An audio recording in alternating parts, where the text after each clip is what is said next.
माँ तू सबसे प्यारी है, माँ तू जग में न्यारी है। माँ तू सबसे प्यारी है, माँ तू जग में न्यारी है। अपने आंचल में रखना, अपने आंचल में रखना। हमें वरदानों से भरना। माँ तू सबसे प्यारी है, माँ तू जग में न्यारी है। माँ तू सबसे प्यारी है, माँ तू जग में न्यारी है। Mr. Rajan Samuel, a great missionary in Hindi heartland, first class with distinction.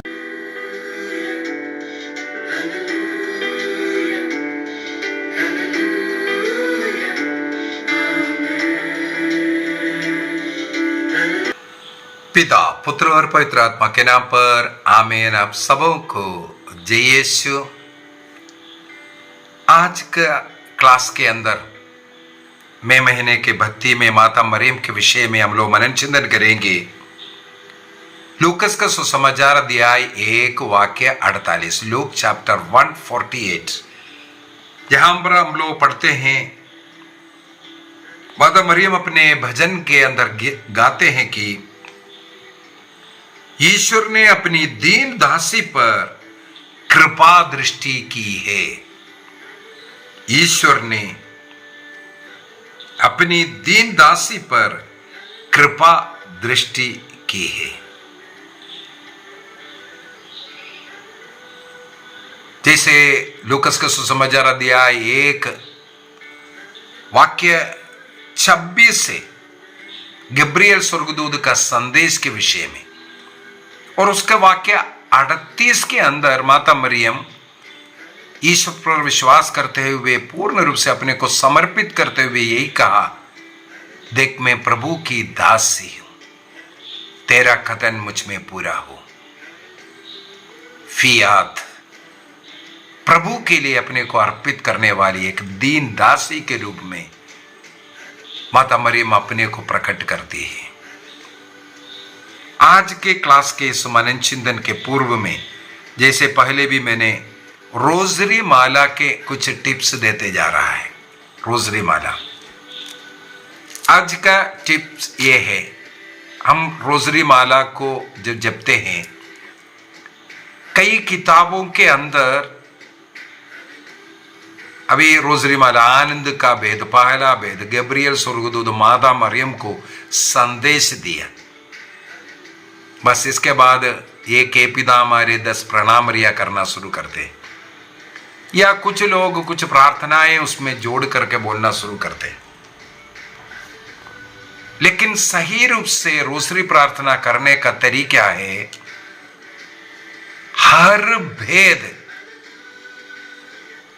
Bible के अंदर क्या है उसके विषय में उस पर मनन चिंतन करना जरूरी है। उस भाग, वो जो टाइटल जो डाला है, उस भाग बाइबल के अंदर क्या सिखाते हैं, क्योंकि रोजरी प्रार्थना बाइबल के वचनों का मनन चिंतन करने वाला प्रार्थना है। ईसा मसीह के मुक्ति कार्य में जो अनेकों घटनाएं हुए हैं, उन घटनाओं से मुख्य 20 घटनाओं को लेकर इस रोसरी प्रार्थना बनाया है। 4 रोसरी के द्वारा 20 ऐसे घटनाओं पर मनन चिंतन करना है। यदि हम लोग मनन चिंतन करते हैं, इसका मतलब है हम लोग बाइबल को पढ़ रहा है। इस रोसरी प्रार्थना को अनपढ़ों का बाइबल भी कहते हैं। अनपढ़ों का बाइबल, इलिटरेट लोगों का बाइबल बोला जाता है। क्यों बोला जाता है अनपढ़ों का बाइबल? बाइबल पढ़ने नहीं आता, हिंदी अंग्रेजी या अपने भाषा में जो भी बाइबल है, पढ़े लिखे नहीं है। लेकिन ईसा मसीह के मुक्ति कार्य को हम मनन चिंतन कर सकता है, बाइबल नहीं पढ़ा है तो भी, ये रोसरी के द्वारा। इसलिए ही रोसरी प्रार्थना दिया है, बाइबल का मनन चिंतन करने के लिए, कि इसी तरीका है। जब रोज हम लोग चारों रोसरी करता है, सबसे पहले आनंद का भेद, उसमें प्रभु ईसा मसीह के बाल्यावस्था के विषय में मनन चिंतन है, 12 साल की उम्र तक का। इसके बाद प्रकाश का भेद में ईसा मसीह के पब्लिक लाइफ के विषय में। तीसरा दुख के भेद में ईसा मसीह क्रूस उठा करके जाना, दुख सह करके मरना, दफनाना, इसके ऊपर है।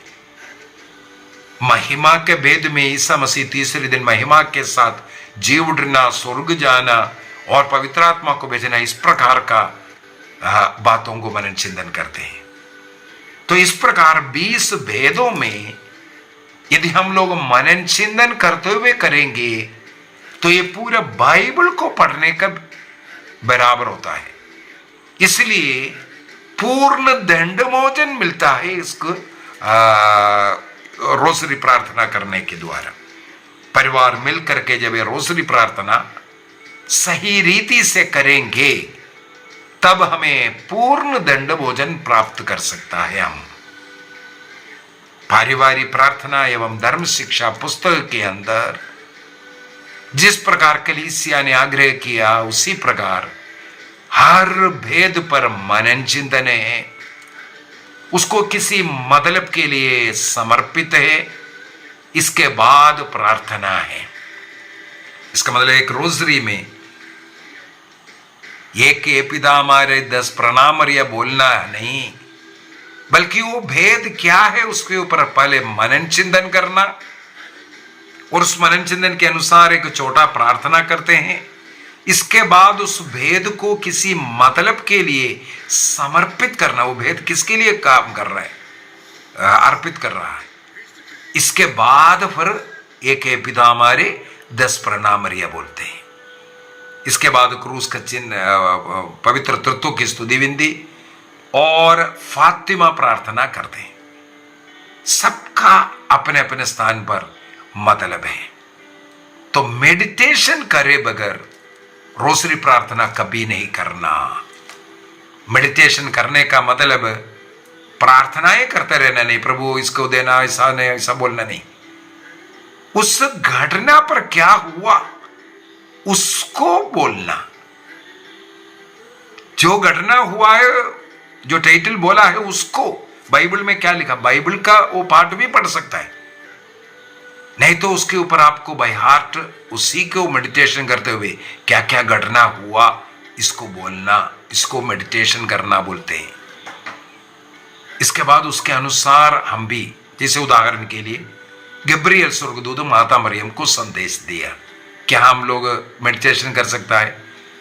हे प्रभु, माता मरियम के पास जब गब्रियल स्वर्गदूत आया, उन्हें प्रणाम किया, तो माता मरियम ने पूछने लगे इस प्रणाम का क्या अर्थ है, और स्वर्गदूत ने कहा तुम पवित्र आत्मा से गर्भवती होगी और इसलिए ईश्वर का पुत्र कहलाएंगे, दाऊद के सिंहासन पर वो हमेशा का राजा रहेगा, वो ईश्वर का पुत्र कहलाएगा। देखो तुम्हारे कुटुंबिनी एलिजाबेथ जो वंध्या कहती थी, अभी 6 महीने का गर्भवती है, ईश्वर के लिए सब कुछ संभव है। तब मरियम ने कहा, देख मैं प्रभु की दासी, तेरा कथन मुझ में पूरा हो। देखो इतना भाग, बाइबल का उस भाग का हम लोग मनन चिंतन किया। इसके बाद बोल सकता है, प्रभु जैसे माता मरियम ईश्वर के लिए अपने को समर्पित के, उसी प्रकार हम भी अपने को समर्पित करते हैं। अभी इसको एक मतलब के लिए समर्पित करना, हे प्रभु हमारे कलीसिया के लिए, हमारे घर के लिए, हमारे बेटे के लिए, बेटी के लिए, इस मतलब के लिए इस भेद को हम समर्पित करते हैं। इसके बाद एक पिता हमारे 10 प्रणामर्य करना। इस प्रकार हमारे रोसरी प्रार्थना को सही ढंग से, सही रूप से करने का प्रयत्न हम लोग करेंगे। अब हम लोग जाएंगे आज का ये जो वचन, माता मरियम अपने को समर्पित करते हुए किस प्रकार अपना विनम्रता का प्रकट करते हैं। सबसे पहले हम लोगों ने देखा विनम्र होकर के अपनी इच्छा को एक किनारा किया, ईश्वर की इच्छा मुझ में पूरा होना है, इसलिए स्वर्गदूत के सामने कहते देख मैं प्रभु की दासी हूं। अपने को दीनहीन बनाना ये हम लोग देखते हैं। लातीनी भाषा में इस विनम्रता का ह्यूमिलिटास शब्द को इस्तेमाल किया है। ह्यूमिलिटास, हुमुस शब्द का मतलब है मिट्टी। मिट्टी जैसे मतलब जमीन तक झुकना, अपने को विनम्र करना, उसको ही इस विनम्रता से जोड़ करके हम लोग बोल सकता है। इसका मतलब बिल्कुल अपने को छोटा बनाना। ये किसी कमजोरी को नहीं बल्कि एक सच्चाई है, अपने को हृदय से विनम्र करना। मन की विनम्रता, अपने आप को प्रभु पर छोड़ना, प्रभु पर आश्रित रहना, यह है। इसके बाद वचन की विनम्रता भी है। अपने शब्दों से बड़ाई नहीं करना, हाँ मैं बड़ा हूं, मैं ऐसा हूं, मैं पढ़ा लिखा हूं, मैं बुद्धिमान हूं, मैं सुंदर हूं। इस प्रकार अपने वचन के द्वारा कभी भी घमंड की बातें नहीं करना। इसके बाद कर्म की एक विनम्रता भी होना चाहिए। कोई भी काम छोटा नहीं है, प्रेम के साथ सब कामों को ईमानदारी के साथ करना, इसको कर्म की विनम्रता कहते हैं। इसका मतलब मन की विनम्रता है, अपने को पूर्ण रूप से ईश्वर के लिए समर्पित करना, ईश्वर में आश्रित रहना। दूसरा, वचन के द्वारा विनम्र बना रहना, कभी भी अहंकार के बात सोचना भी नहीं, बोलना भी नहीं। कर्म की विनम्रता, जो भी काम है वो विनम्रता के साथ, ईमानदारी के साथ करने के लिए। माता मरियम में ये तीनों गुण हम लोग पा सकते हैं। मरियम की विनम्रता पवित्र बाइबल के अंदर अनेकों जगहों पर हम लोगों को देखने के लिए मिलता है। जैसे लूकस का सुसमाचार अध्याय 1 वाक्य 38 में देख मैं प्रभु की दासी हूं कर करके बोलना हो, और स्वर्गदूत स्वयं कहते हैं तो कृपा से परिपूर्ण है। किसको कृपा मिलेगा? जो अपने को विनम्र करता है, स्वर्गदूत स्वयं कहते हैं। तब मरियम का जवाब मैं प्रभु की दासी हूं, ईश्वर की कृपा से तुम भरी है करके बोला है। तभी मरियम उसके सामने बोल रहा है मैं प्रभु की दासी हूं। यहां पर हम लोग उनके वचन के शब्द के उस विनम्रता को भी देख सकते हैं। इतनी बड़ी एक सुसमाचार सुनाया गया ईश्वर की मां बनने का, इसके बावजूद भी वो घमंडी नहीं बनी, अपने को छोटा बनाया, दासी बनाया, दूसरों के लिए सेवा करने वाली बनाया। यहां पर ये जो दासी ग्रीक भाषा में दौले लिखा हुआ शब्द है, इसका मतलब है सबसे छोटी एक दासी के लिए इस्तेमाल करने वाला शब्द को वहां पर लिखा गया है। माता मरियम ने अपने को इस प्रकार विनम्र किया करके हम लोग पढ़ते हैं। इसके बाद जो मैग्निफिकेट जो गीत है, मरिया गीत जो इसके कहते हैं, उसके अंदर भी उसको विनम्रता की गीत भी कहा जाता है। मैग्निफिकेट को विनम्रता का गीत।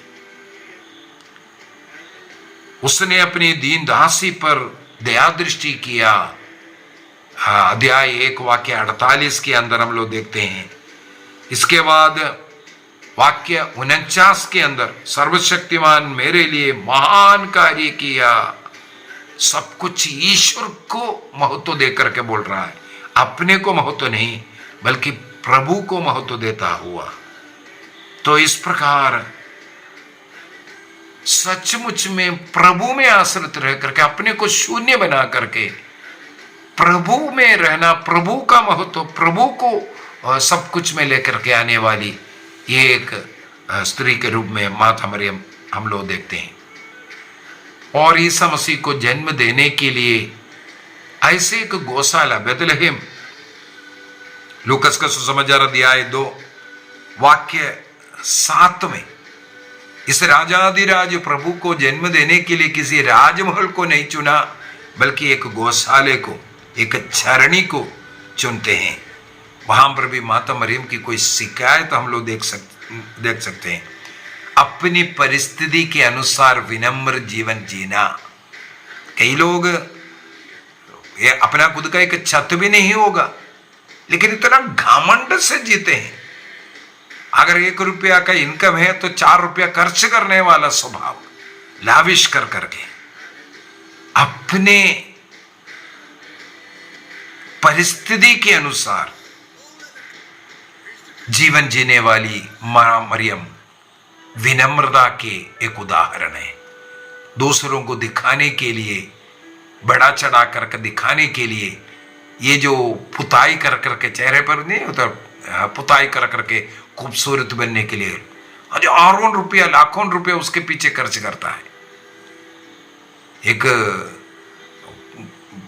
पानी गिर गया, वो मिट गया है, इतना ही सुंदरता, दिखावा, अहंकार की दिखावा, उसके द्वारा जो अहंकारी बन करके, यहां पर विनम्रता नहीं है। माता मरियम की विनम्रता अगला हम लोग देख सकते हैं। काना में भी सेवकों से जाकर के कहते हैं जो कुछ प्रभु कहता है उसको सुनना। योहन का सुसमाचार अध्याय 2 वाक्य 5 में यहां पर भी हम लोग देखते हैं प्रभु का जो कहना है मानना है, जो प्रभु कहता है उस। और जब बालक यीशु 12 साल में खो गया था, लूकस का सुसमाचार अध्याय 2 के अंदर वाक्य 49 में हम लोग पढ़ते हैं, माता मरियम बेटे से कहते देखो तो तुम्हारे पिता और मैं दुखी होकर गए। किसका नाम लिया? पिता का नाम पहले लेते हैं। उनके वो विनम्रता का एक लक्षण है। मैं नहीं बल्कि अपने पिता का आदर करवाना, ये सब हम लोग देखते हैं। और क्रूस के नीचे दुख, कष्ट, पीड़ा सहन करके चुपचाप सहन करने वाली, हृदय टूटी है लेकिन विश्वास भरोसा के साथ वहां रहते हुए हम लोग देखते हैं। इसके बाद हम लोग आगे फिर से देखते हैं, ईसा मसीह के स्वर्गारोहण के बाद शिष्य लोगों को धैर्य पहुंचा करके उन्हें एकत्रित कर एक स्थान पर बैठ करके उन शिष्यों के साथ अगले 9 दिनों तक प्रार्थना करने वाली मरियम को प्रेरित अध्याय 1 वाक्य 14 में हम लोग देखते हैं। वो भी उनकी उस विनम्रता को दर्शाते हैं। इसके बाद हम लोग बाइबल के अंदर कहीं भी मरियम के विषय में नहीं सुनते। जिस प्रकार सूरज आया, चांद अपने आप को मिट जाता है, इसी प्रकार पवित्र आत्मा, पेंतिकोस्त में पवित्र आत्मा आए, इसके बाद शिष्यों को आगे बढ़ा करके मां पीछे हटती हुई वहां पर एक सुंदर विनम्रता को हम लोग देखते हैं। कई चर्च फादर्स माता मरियम के इस स्वभाव के विषय में कहते हैं। संत बर्नर्ड कहते हैं मरियम की इस विनम्रता ने ईश्वर को प्रसन्न किया, खुश किया। उनकी पवित्रता से अधिक उनके इस विनम्रता पर ईश्वर को खुशी था। उनकी उस विनम्रता आज्ञाकारिता की ओर और उस विनम्रता उनकी पवित्रता की ओर उन्हें लेकर के गए। संत अगस्तिन कहते हैं ईश्वर मरियम, माता मरियम की विनम्रता से इतना प्रभावित हुए कि वह स्वयं उनके पुत्र बनने के लिए आया। वो कितना सुंदर रिधि से हमारे चर्च फादर्स हमें सिखाते हैं। संत थॉमस एक्विनस लिखते हैं कि विनम्रता सभी गुणों की नींव है और माता मरियम इसी नींव पर खड़ी है। और संत यॉन क्रिसोस्टम कहते हैं मरियम की विनम्रता स्वर्गदूत से भी अधिक सुंदर थी। और यूथ कैटेकिज्म 80 के अंदर माता मरियम ने पूर्ण स्वतंत्रता और अपने विनम्रता से ईश्वर का निमंत्रण को स्वीकार किया। वो उनका विनम्रता है करके लिखा है। यदि हेवा ने अहंकार के साथ ईश्वर को टुकराया तो मरियम ने अपने विनम्रता के साथ उस पाप का प्रायश्चित किया। देख मैं प्रभु की दासी कह करके। लेकिन उत्पत्ति ग्रंथ अध्याय 3:5 के अंदर हेवा ने क्या सोचा, मैं प्रभु जैसे कैसे बनूं, मैं प्रभु जैसे ईश्वर जैसे बनूंगी, इसलिए उस फल को खा रहा है। यहां पर मरियम कहती है मैं उस ईश्वर की दासी हूं। अपनी स्वतंत्रता का दुरुपयोग करते हुए उस हेवा ने जब पाप किया, मरियम ने उस अपनी स्वतंत्रता के साथ ईश्वर को लेकर के आया, ईश्वर के लिए समर्पित किया। हेवा का अहंकार मृत्यु की ओर लेकर के गया, पतन की ओर लेकर के गया। लेकिन उस स्थान पर माता मरियम की उस विनम्रता उन्हें सब नारियों में धन्य कहने के योग्य बनाई। उस अहंकार ने मृत्यु को जन्म दिया है, तो माता मरियम की इस विनम्रता ने जीवन को जन्म दिया। यदि अहंकार के कारण हेवा ने स्वर्ग को नष्ट किया, मरियम की इस विनम्रता ने स्वर्ग के द्वार को खोल कर रख दिया है। इसलिए हमें भी माता मरियम की इस विनम्रता को अपनाने की जरूरत है। निर्णय करना है कभी भी अहंकारी नहीं बनने का, घमंडी नहीं बनने का। मैं सबसे अच्छा हूं, मैं पढ़ा लिखा, मैं धनी हूं, मैं अन्य से मैं श्रेष्ठ हूं, इस प्रकार का एक विचार अगर मन में भी आया, वो हमें अहंकारी बनाया है। कभी भी आत्म प्रशंसा नहीं करना, हमेशा अपनी तारीफ करते रहना, ये गलत है। और तीसरी बात है दूसरों को हमसे छोटा नहीं मानना, हमसे श्रेष्ठ मानना चाहिए। संत पौलुस फिलिपियों को लिखते हुए फिलिपियों का पत्र अध्याय 2 वाक्य 3 के अंदर यही बोला है, अपने को विनम्र रखना, अन्य लोगों को अपने से श्रेष्ठ मानना।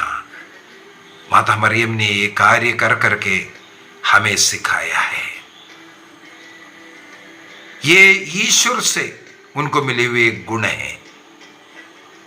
जैसे माता मरियम ने अपने मैग्निफिकेट में वो गाते हुए ये स्वीकार करते हैं, मैं छोटी हूं, मैं दासी हूं। आइए हमें अपने आंखों को बंद करते हुए एक निर्णय करना है। मत्ती का सुसमाचार अध्याय 11 वाक्य 29 में प्रभु ईसा मसीह ने कहा, तुम मुझसे सीखो, मैं स्वभाव से कितना विनम्र हूं, मैं हृदय से कितना नम्र हूं, तुम मुझसे सीखो। प्रभु ईसा मसीह अपने जीवन का उदाहरण, विनम्रता का उदाहरण हमें दिया। और प्रभु ने सिखाया, तुम में से जो बड़ा बनना चाहता है सबों का सेवक बनो। जैसे माता मरियम अपने को समर्पित किया, छोटा बना।